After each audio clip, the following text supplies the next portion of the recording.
Slovo Magida was arrested outside Parliament last year when students and police clashed.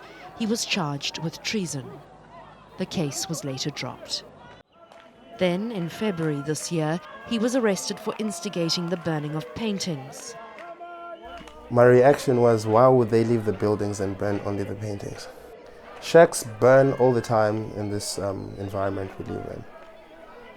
And no one cares what's inside the shack.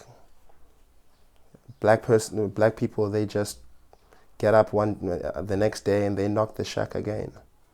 So it's not a shock to me when colonial paintings are being burnt, structures of white people are being burnt. I wish they could actually do more, burn more. How can you learn and retain memory about the past if you're burning it? We do not actually care. I do not actually care how white people feel because they don't care about how we feel or how I feel. As I said in the beginning of this conversation, that it's not a shame to me to actually say I do not care about white people's history because they don't care about my history either. Slovo was also arrested for wearing this T-shirt on campus. My idea of the T-shirt was to bring white people closer so they can see the S on skill, not on kill. The T-shirt has a tiny S in the top corner. He was taken to court and interdicted, and then charged with violating the interdict.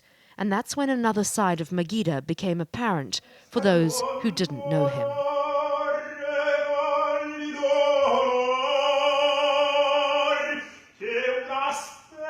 Magida loves opera. He was a student at UCT's music school, but failed his theory exam, which left him stricken. My mom came back from work with a number of CDs. Of course, the boss was throwing away some stuff, and we are the rubbish bin for white people. So we took the CD and I plugged it in the hi-fi, and I heard strange sounds and people walk in the house drunk and say, "That's Pavarotti, that's Pavarotti." And funny enough, along in my life, I even changed my name to Slovorotti. So this is how I got into opera since the age of 4.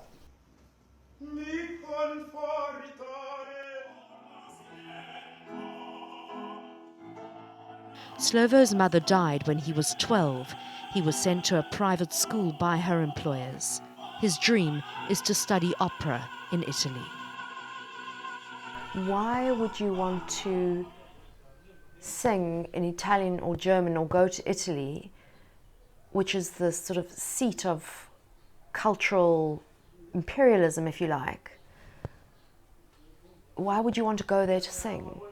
Of course, this is always the interesting question when people ask, you're an activist, but you sing white people's music. There's always a quote that I always like, you beat the master using their own tools.